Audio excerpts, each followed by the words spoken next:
selanjutnya insya Allah dari penelpon yang sudah masuk, silakan. Halo, Assalamualaikum Ustaz. Waalaikumsalam warahmatullahi wabarakatuh.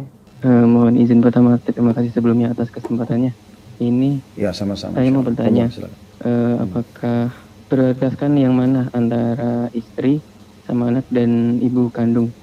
Dan dengan keadaan ibu kandung itu sudah tidak ada pekerjaan dan sudah tua. Kemudian jika seorang tua itu mempunyai anak, semuanya perempuan Ustaz. Nah, apakah nanti nafkahnya itu kewajibannya menjadi ditanggungkan ke siapa ya? Yang untuk tanggung jawab atas nafkah orang tua yang udah tua tadi. Yang anaknya 3 perempuan semua. Baik, sebentar jangan ditutup dulu Mas. Saya mau tanya balik. Sekarang Mas satu-satunya anak laki-laki? Iya, saya laki-laki. Satu-satunya anak laki-laki? Iya, oh ada kakak saya. Sudah bekerja juga? Iya, sudah bekerja juga. Baik, yang Mas tanyakan ini adalah pendapatan Mas apakah diberikan kepada ibu atau kepada istri dan anak gitu? Iya, mana Ya. prioritaskan. Jadi, Dan untuk itu kan untuk yang nafkah ya, nafkah maksudnya uang berupa uang. Sedangkan misalkan nafkah batin yang lain misalkan. Ini kan saya kebetulan posisinya di Jakarta, sedangkan ibu saya di Jawa Tengah. Nah kadang ibu saya tuh pengen saya sering pulang, cuman saya ingin mengkomunikasikannya ke istri itu bagaimana ya Ustaz ya. Baiknya itu salah satu yang selain uang, selain keuangan gitu. maksudnya sering pulang ini rutin sepekan sekali kah, sebulan sekali kah?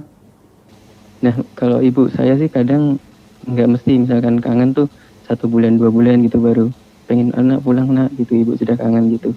Tapi Mas punya kemampuan untuk transportasi pulang gitu? Ya kadang ada, cuman kadang juga mepet sama tabungan juga sih Ustaz. Oke. Sekarang berarti yang ditanyakan bukan masalah finansial ya, bukan masalah uang yang dikirimkan ke ibu. Apakah dikasih ibu atau dikasih istri dan anak begitu ya? Tapi lebih Ya kepada kalau bisa itu juga Ustaz, jadi mana yang diprioritaskan antara finansialnya ibu begini Mas, duluan jangan kah ditutup apa dulu biar jelas ya. ada ya. Jadi gini, Mas, yang paling baik ini yang saya lakukan juga, saya berbagi tipsnya sebagai suami. Coba duduk sama istri, kemudian coba terincikan gitu, kebutuhan-kebutuhan yang dibutuhkan, apa saja gitu kan.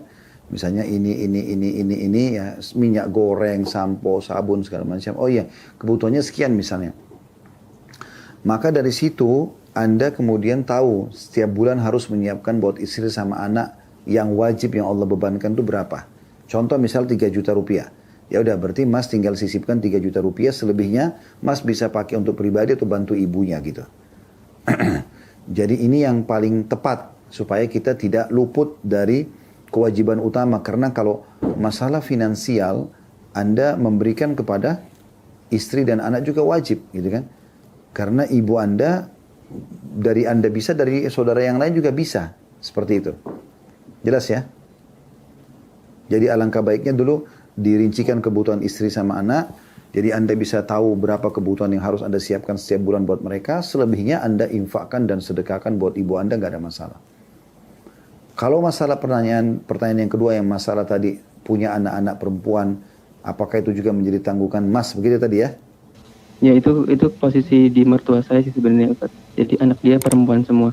Nah ketika dia nanti sudah tidak mampu bekerja, nah tanggung jawabnya itu ke siapa ya Ustaz ya sebaiknya? Ke paman-pamannya, saudara-saudaranya ayahnya. Oh gitu. Iya. Iya, paman-pamannya pengganti ayahnya gitu. Oh iya iya.